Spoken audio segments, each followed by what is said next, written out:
So how do you animate without reference? One is if you're at a job, or let's say you're on a production and they give you a shot and you don't have time to shoot reference, more often than not, I will try to find the time to shoot reference. Shooting reference doesn't have to take a long time. It can literally take 5 minutes. If I have to have a shot of a character, let's say, just standing up, I'm going to take 5 minutes out of my day, stand up, super quick, shoot some reference.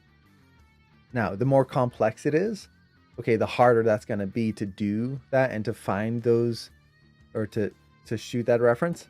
But I will still try to do that because it's going to save so much more time than just going in and hoping for the best.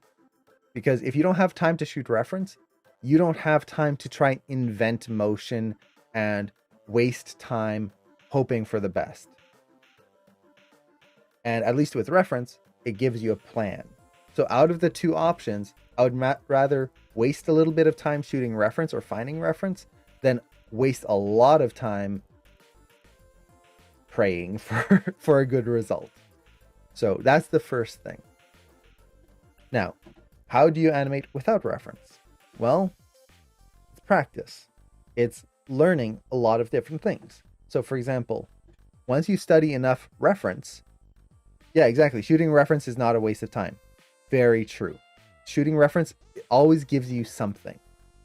It gives you ideas. It's like planning. No matter what, if you have a shot and I don't have time, I have to just go right into animation, that's a good way of just wasting time. Take time to plan. Planning is shooting reference. Planning is thinking, okay, what do I want? What should the timing be? What's the goal of this shot? Who is my character? Like thinking of all of those different things. It is not a waste of time. It will speed you up way more than if you just jump in and let's do it. Hope for the best. That's a great way to just waste a ton of time. But there will be times when there's a emotion that I want to animate that reference is not really going to help. I want to do something really cartoony. I want to do something that is not humanly possible. Or maybe I just want to make something that's fun and like creative and I don't want to shoot reference. There are times like that, definitely. And what that comes from is studying. Doing master studies. Studying reference. Building that animation library in your head so that you know how things move without having to study reference. So for example, I've been animating for many years. I've done many run cycles. I don't need to look at reference to do a run cycle anymore.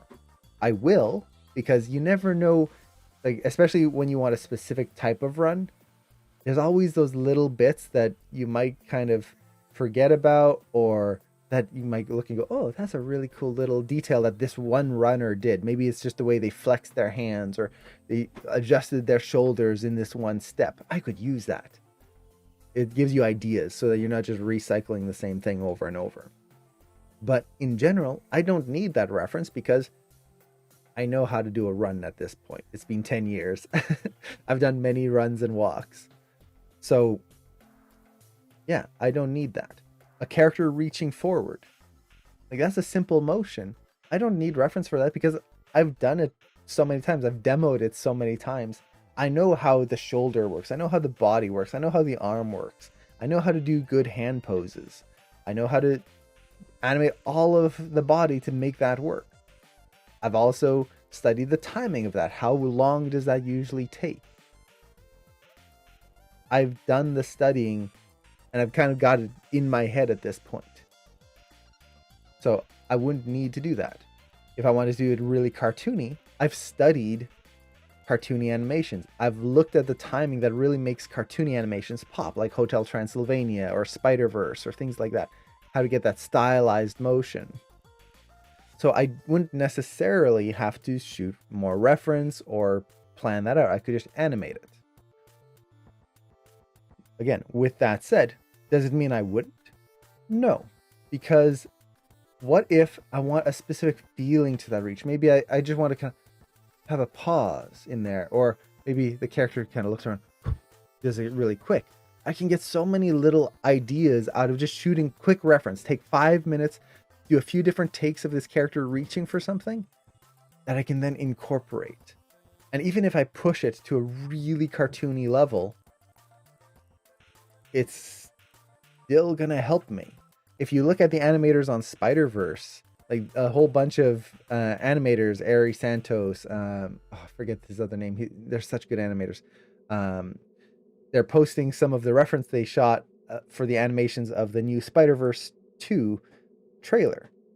And it's cartoony shots. They're doing these really exaggerated actions, but they shot reference for it first. And they take that to build this better, well, what's the word I'm looking for? Performance. That's the word I'm looking for. Better performance compared to just hoping for the best. So to answer the question, how do you animate things without reference? You have to study first. You have to understand. Yeah, Daniel. I think Daniel's the right one. Yeah. I would highly recommend checking out Daniel and Ari Santos on Twitter. They're amazing animators. And Ari is actually teaching an animation mentor now, which is really cool. Nick Kondo. Oh, Nick Kondo is an animation god. So good. So I hope that answers the question. Really, it is taking the time to study, analyze, understand, and from there, you can start implementing it and practice as well. Just doing quick tests. How do you make something have a certain feeling?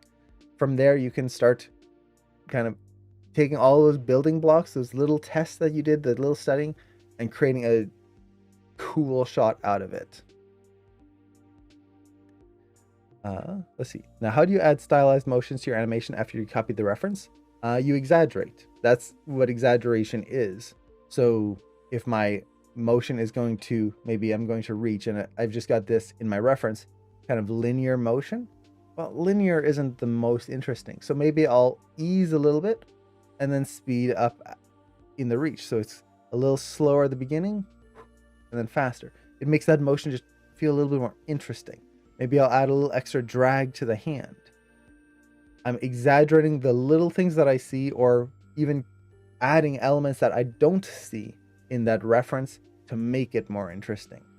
And exaggeration doesn't always mean making things faster, making things bigger. Sometimes it's making things smaller or making things more dull, I guess you could say. For example, if I want to have a character that feels very bored, my bored expression, you can see that my eyes still have a slant to them. Well, in my animation, I might try to make it so that the eyes are completely flat.